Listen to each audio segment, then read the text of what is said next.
let me tell you, the world has moved on. There are new trends and new challenges which have emerged. Foremost being, for a country like Pakistan is the immigration challenge. It is draining our resources, it is bleeding our economy.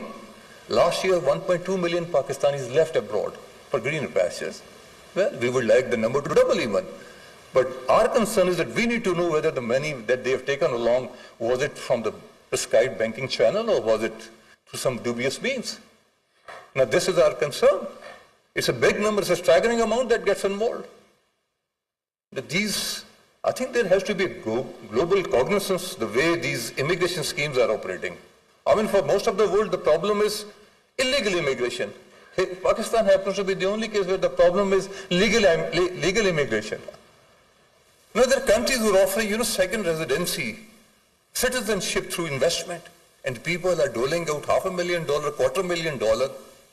Well, I wish even if they dole out $1 trillion, we don't mind, but we need to know from Mr. A or Mr. B, from where did you get this money? Because back home, you're not a taxpayer. So these are some of the concerns. If 1.2 million Pakistanis have gone abroad, we wish this number to multiply, to be very honest. And thank you for the host countries, those who are accommodating this a great influx. But our only concern is from where they've been getting the money. And should, by the same token, should be a concern of the global watchdog. Similarly, the second residency, I mean, these proposals are coming from the developed countries. Nobody wants to go to Tonga or Haiti, right? The greener pastures, we all understand what it means. In most of the cases, they happen to be people who are not comfortable with their previous identity in their home country. So that is one concern. In long-term visas, business visas, it will cost a lot of money. So we are comfortable as long as our manpower gets exported, but our only concern is the medium of transmitting that money. Education residency, education migration.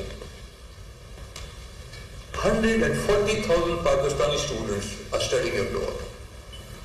Not in Africa, not in Caribbean island, not in Polynesian island, but in the best, most developed areas. And we are practically very grateful to those developed those countries for accepting our students to get benefit from their great education system.